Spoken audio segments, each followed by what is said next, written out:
This video is sponsored by Card Kingdom. If you click on the link in the description below, it'll take you to their store and they'll know I sent you there.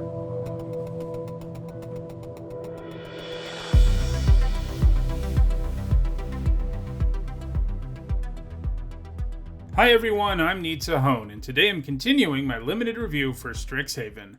I looked at all the mono white cards yesterday, and today I'm looking at all the mono blue cards.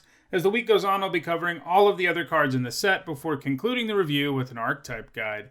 Keep in mind that in this review, I'm only talking about the limited formats, that's draft and sealed. I won't be talking about formats like standard or commander. I conclude my evaluation of each of these cards with a letter grade that sort of sums up my thoughts about the card. If you're new to my set reviews, there's an explanation of what each grade means in the description of this video. Another notable thing about Strixhaven is that it has mystical archive cards. These are a special set of reprints, and one card from the archive appears in every Strixhaven pack, so I will be reviewing all of those cards in the last part of each of these videos. Alright, let's look at our first blue card. First, it's Arcane Subtraction, which for one generic and a blue is a common instant, and it says target creature gets -4/-0 until end of turn. Learn. So this is a new mechanic in the set. There are spells that have a lesson subtype, and if those are in your sideboard, you can grab them when you learn. If you don't decide to grab a lesson from your sideboard, you can rummage, discard a card, and draw a card when you learn. I'm not the biggest fan of this type of card. Lowering a creature's power only has some narrow uses, but the learn effect does matter, and the fact that it's a cheap spell in a format with lots of spell triggers keeps this from being the D it would probably normally be. I'm giving it a C-. Next up, it's Archmage Emeritus, who for 2 generic and 2 blue is a 2/2 human wizard at rare, and it's got Magecraft, another new mechanic in this set, and that means this card triggers anytime you cast an instant or sorcery or copy it. In this case, you get to draw a card.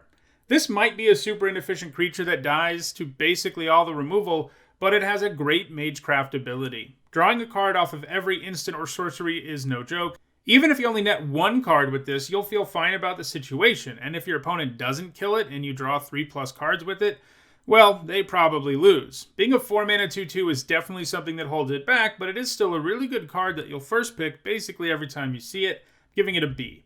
Next up, it's Burog Befuddler, which for one generic and a blue is a 2/1 frog wizard at common. It's got flash, and when it enters the battlefield, target creature an opponent controls gets -1/-0 until end of turn. This is a solid 2-drop. Flash and the ability to lower creatures' power will sometimes give you a pretty attractive blocking situation, but even if this just prevents 1 damage and lets you add to the board with a 2-mana 2/1, that's okay too. I think this is a C.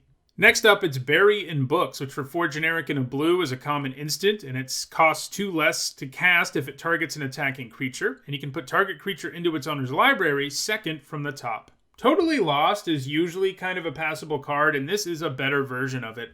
Sure, it can only target creatures, but Totally Lost does that 90% of the time anyway, and the fact that this gets discounted to only 3 mana when you hit an attacking creature is pretty good. Remember, when you put something back in your opponent's deck, you are actually trading 1 for 1, not just getting tempo out of the deal, and the fact they will usually have to wait a whole turn to get that card is nice. This seems like a pretty good blue common, one of the better ones. I think you'll run the first copy pretty much all the time, giving it a C+.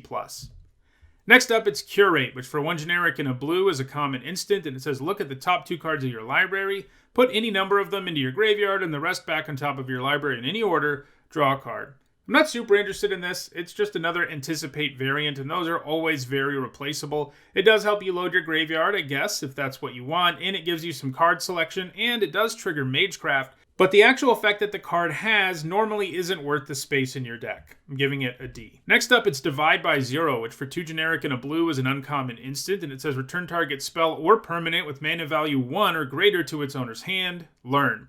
This seems pretty good. It will be capable of bouncing anything that isn't a token and virtually all of the spells in the format. And while that isn't exactly removal, it does give you some tempo and a way to interact, and it replaces itself most of the time by giving you a lesson or rummaging in a fail case.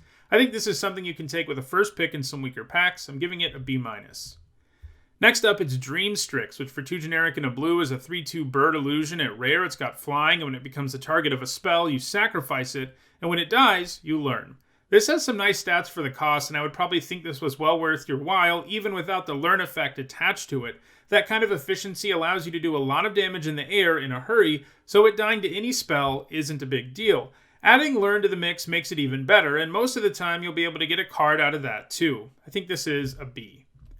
Next up, it's Frost Trickster, which for 2 generic and a blue is a 2/2 bird wizard at common. It's got flying, and when it enters the battlefield, tap target creature an opponent controls. That creature doesn't untap during its controller's next untap step.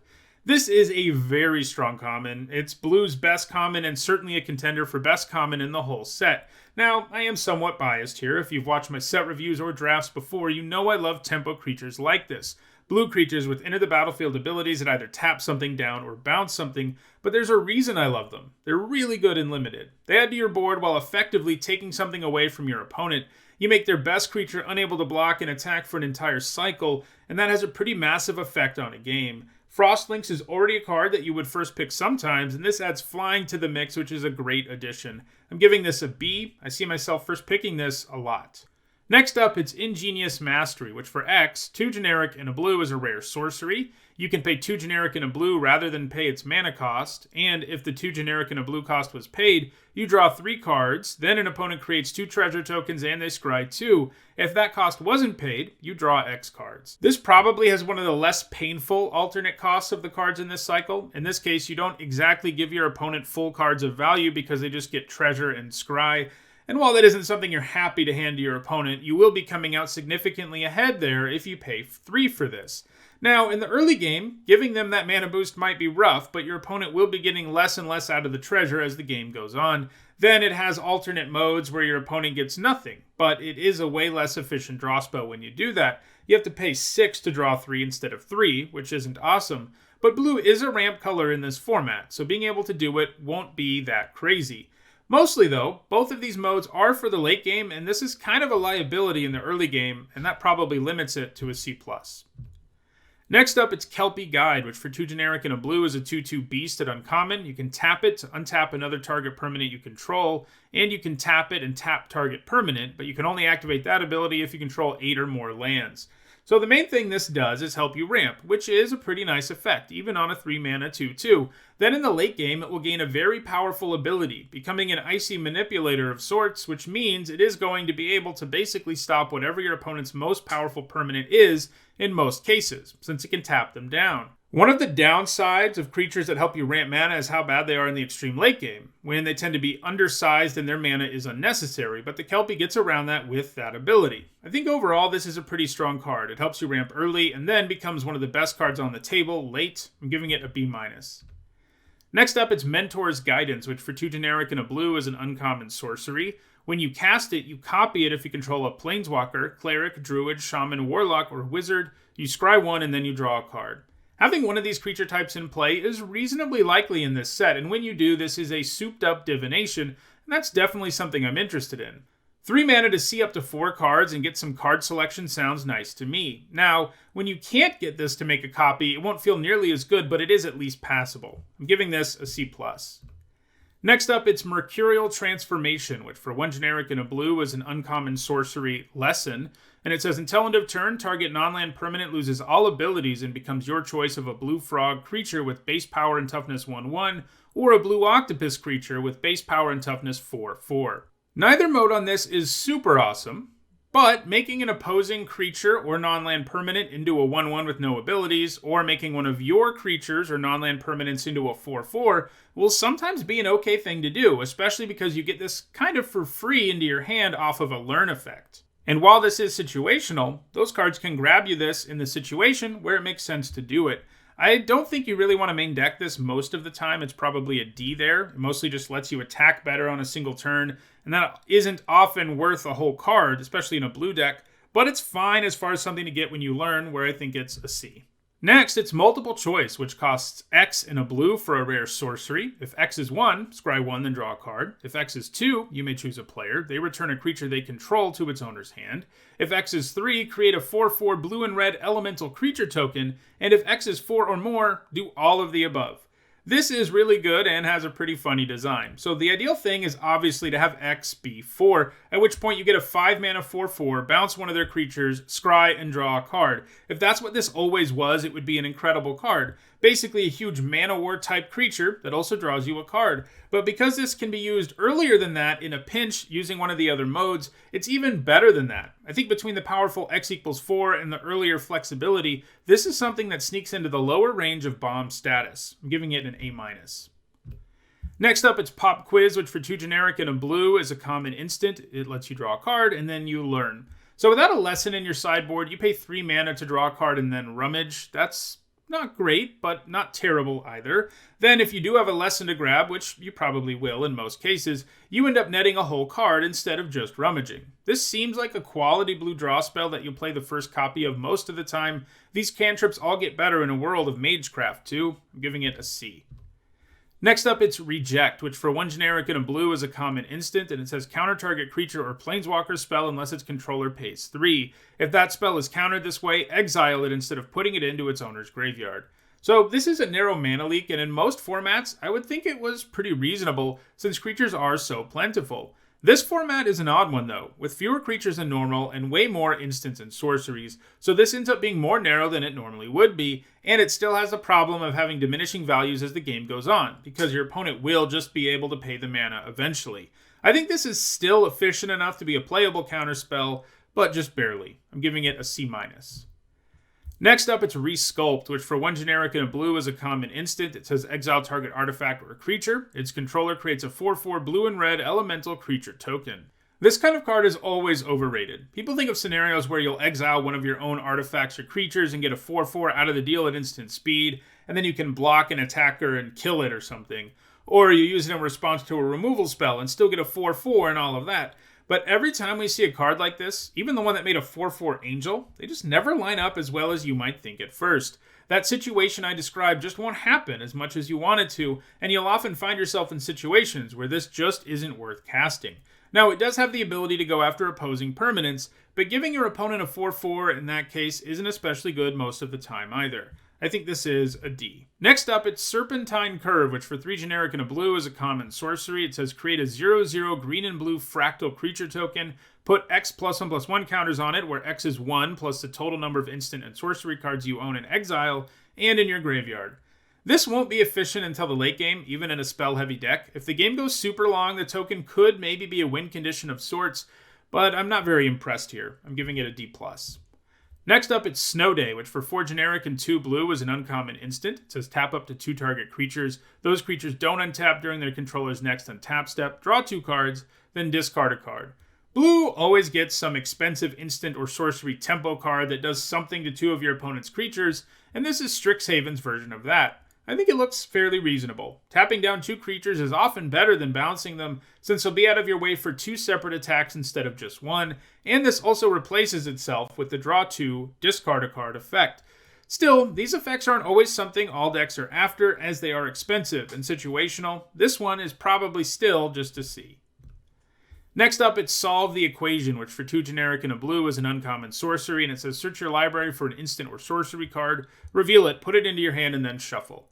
Tutors that cost 3 are terrible and limited. Generally, in limited Magic, you want to be adding to the board with the mana you spend, and the more cards you have that don't do that, the more trouble you're in. And sometimes it's worth not adding to the board to net cards, but a tutor doesn't do that. This is just card selection, and that's all it will ever be. 3 mana to get an instant or sorcery from your deck isn't going to be worth doing. We've seen better 3 mana tutors like Grim Tutor be terrible and limited, and this will be too. I can maybe see corner cases where you have some incredible spell bombs, but even then, I don't think you should be playing this. I'm giving it an F.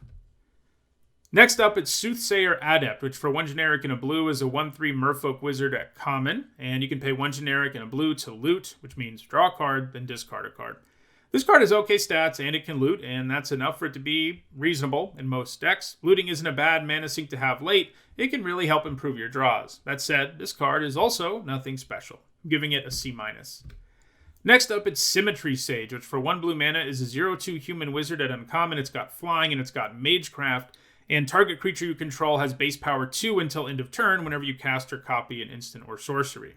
So the idea here is that you can make this into a 1 mana 2/2 flyer if you have enough instants and sorceries lying around. For the most part, giving others among your creatures base power 2 probably won't be an upgrade, or if it is one, it will be very small, and that certainly hurts this card's case a fair bit. I like that this can rumble in the air when you use spells and all that, but I'm not super impressed. It's going to be a 0/2 a significant chunk of the time, and that's just not going to feel good. I'm giving it a C. Next up, it's Teachings of the Archaics, which for 2 generic and a blue is a rare sorcery lesson. It says if your opponent has more cards in hand than you, draw 2 cards, Draw 3 cards instead if an opponent has at least 4 more cards in hand than you. I really like the design of this lesson. It is a card that is super situational, but because you can get it when you learn, you can grab it when it's at its best. If you're an aggressive blue deck, you might actually consider running this in your main deck, since you'll empty out your hand before your opponent in most cases. Even in a deck like that, though, you'll end up with this being a dead card sometimes, and that's rough. However, when you learn and take a look at your opponent's hand and realize you can turn this into divination or something even better, you'll definitely grab it as your lesson when you learn. I think this is a D+ in your main deck, but a B- as a card in your sideboard that you get when you learn. Next up, it's Tempted by the Auric, which for 1 generic and 3 blue is a rare sorcery, and it says for each opponent, gain control of up to 1 target creature or planeswalker that player controls with mana value 3 or less. Mind control effects are really strong, even ones that can only steal smaller creatures, like this one. 4 mana to take your opponent's best 3 mana or less creature is an incredible deal, as you simultaneously take from their board and add to your own, and you're actually doing it fairly efficiently. Sure, it can't steal most super powerful creatures, but there are plenty of nice things it can hit. I do think its limitations keep it from being a straight up bomb, but I'm giving it a B+. Next up, it's Test of Talents, which for 1 generic and a blue is an uncommon instant, and it says counter target instant or sorcery spell. Search its controller's graveyard, hand, and library for any number of cards with the same name as that spell and exile them. That player shuffles, then draws a card for each card exiled from their hand this way. This is a fairly reasonable counterspell. This set has tons of instants and sorceries, and counting those, no questions asked for only 2 mana, actually seems like a decent deal. After all, it is a hard counter. The fact you then take out all the other copies of a card you counter is upside, but it isn't exactly huge.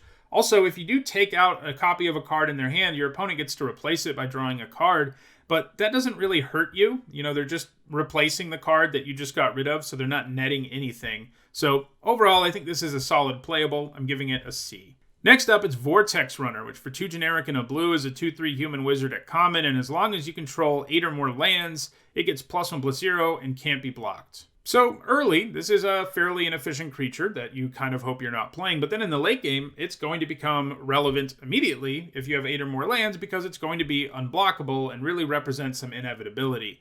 You know, it is really swingy because in the early game it's not so good and you may not even get to 8 lands, but, you know, blue-green especially is going to be interested in getting a bunch of lands, so this will fit in reasonably well there as a solid common, giving it a C. Next up, it's Waterfall Aerialist, which for 3 generic and a blue is a 3/1 Djinn wizard at common. It's got flying, and it has Ward 2. So this is an ability we've seen before, but they've keyworded it here. Basically, what Ward is that the spell or ability that targets this creature will be countered unless the player who's casting it pays an additional 2 generic mana. And it's only your opponent, by the way. You can use tricks on this and stuff like that. So a 4 mana 3/1 flyer is already a fairly playable card. It hits pretty hard in the air for the mana cost. It does get a little worse in a world where there are creature tokens that can take it down, and there are 2/1 flying tokens in this format that make this a little bit painful sometimes to play. 1 toughness is really a liability, and if your opponent is using tokens to trade with it, it's not going to feel too good. But it does get around the other downside of only having 1 toughness, and that is that it dies to all removal spells. It's still going to die to removal spells, but your opponent will have to pay more mana, so they're not really getting a tempo boost against you. They're just sort of, you know, paying maybe 1 less or the same amount of mana to kill the Aerialist, which doesn't feel nearly as bad. If this format didn't have flying creature tokens, this would be at least a C+, but I think in a format with those tokens, it's probably just a C. Next up, it's Wormhole Serpent, which for 4 generic and a blue is a 3/5 uncommon serpent, and you can pay 3 generic and a blue to make target creature unblockable this turn. This has passable stats and a nice activated ability that will allow you to close out some games. It is expensive to be sure, but there are 2 blue archetypes in this format that love mana, and they're going to be interested in having mana sinks in the late game once they stop having spells to cast, and this is a pretty good one. I'm giving this a C+. Alright, Wormhole Serpent was our last regular card in Strixhaven draft packs. Now let's move to looking at the Mystical Archive. Remember, every single Strixhaven pack has 1 Mystical Archive card in it. That means there will be 24 in each draft pod. So you're going to see them regularly, but they're not going to be all over the place either. First, we have Blue Sun Zenith, which for X and 3 blue mana is a mythic rare instant, and it says target player draws X cards, shuffle Blue Sun Zenith into its owner's library. As I noted a moment ago, blue decks in this format will be interested in having a lot of mana, so Blue Sun Zenith may slot in reasonably well for those decks. It isn't exactly efficient card draw, but it does do it at instant speed, and you can pump as much mana as you want into it, which isn't too shabby. There's also the corner case that your opponent has only so many cards left in their library, and you force them to draw the remaining cards in their deck and lose the game. That could come up in the late game, especially if you have a lot of mana. Obviously, this is a completely useless card until the late game, and that hurts its stock significantly, but I think it's a C+. Next up, it's Brainstorm, which for 1 blue mana is a rare instant, and it says draw 3 cards and put 2 cards from your hand on top of your library in any order. Look, we get to play with an Eternal format staple in this limited format. So Brainstorm is a pretty good draw spell overall. When you use it, you really just break even on cards, but the card selection it gives you is quite good. Now, just like in Eternal formats, this will get better if you can pair it with shuffle effects, since you can then get rid of whatever you put on top that you didn't really want. But even without them, Brainstorm is a card that I think you'll always play in your blue decks, especially since this set has a huge spell theme. That said, because shuffle effects won't be easy to come by, this probably only tops out at a C+ in this limited format. Next up, it's Compulsive Research, which for 2 generic and a blue is a rare sorcery, and it says target player draws 3 cards. Then that player discards 2 cards unless they discard a land card. This is a pretty good draw spell. It's often pretty easy to discard a land to it, in which case you're basically getting a better divination, and divination tends to be a solid card. This is a C+. Next up, it's Counterspell, which for 2 blue mana is a rare instant, and it says counter target spell. So this can counter any spell, no questions asked. Not something we're used to seeing a lot of in Limited these days, especially for 2 mana. Now, counter magic in Limited is generally worse than it is in Constructed, mostly because building a draw-go type deck is much harder to do in Limited than in Constructed, where you can choose to have a deck full of instant speed stuff, and you just can't do that in Limited. Still, this is very efficient, and it counters anything, and that's enough to get over the downside of counter magic in Limited. Leaving mana up and then not countering something can be pretty rough, but it won't happen that often with something this cheap. I think you can first pick this sometimes. I'm giving it a B-.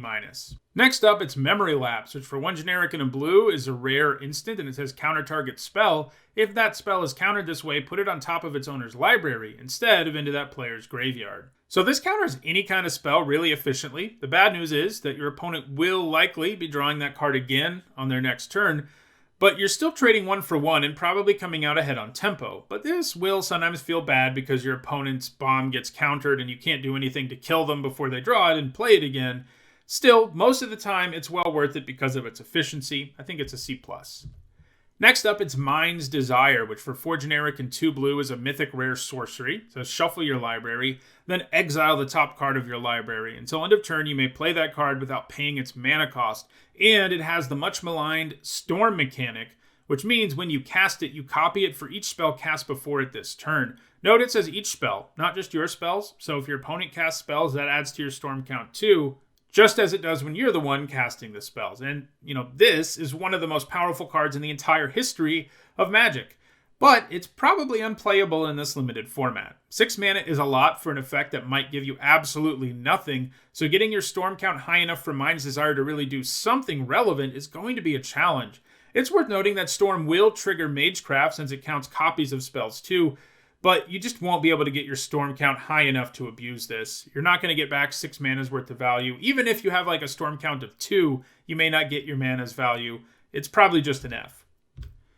Next up, it's Negate, which for 1 generic and a blue is an uncommon instant, and it says counter target non-creature spell. Normally, Negate isn't great main deck and Limited, but I think in this format that has lots of spells, it's going to be a little bit better, and I think you can play this in your main deck and feel fine about it. I'm giving it a C.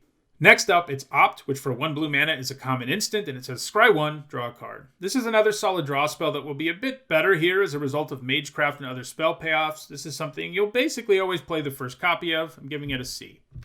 Next up, it's Strategic Planning, which for 1 generic and a blue is an uncommon sorcery, and it says look at the top 3 cards of your library, put 1 of them into your hand and the rest into your graveyard.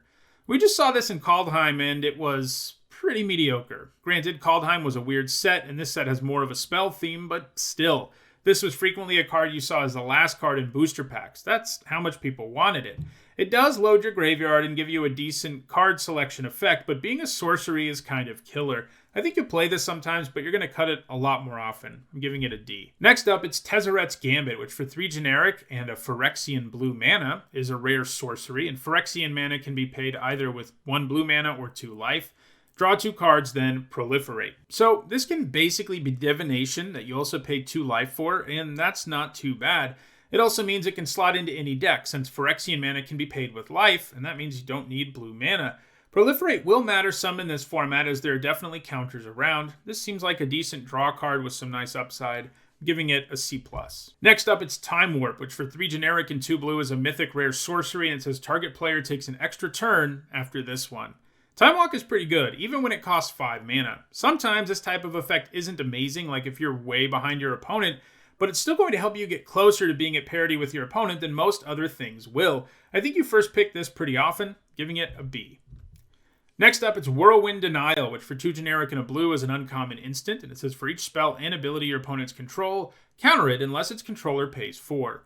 We saw this card not too long ago in Theros Beyond Death, and it was serviceable. Mostly it was a 3-mana counter spell. It wasn't often countering more than one thing, and it was like a C there. Now, this set does have some spell copying that will probably make it a little better, but unless there's a ton of it around and more of it is playable than I think it is, I don't think this will have a massive impact on how good it is. It's probably just a C-. Those are all the blue cards that will appear in draft boosters in Strixhaven. Tomorrow I'll be back to talk about all the black ones. If you enjoyed this video, please like it and share it so that others can enjoy it too. If you want to make sure you catch the rest of this set review and other Magic content, don't forget to subscribe and turn on notifications. And if you're looking for the rest of the set review, you should see the playlist on your screen now. Thanks for watching.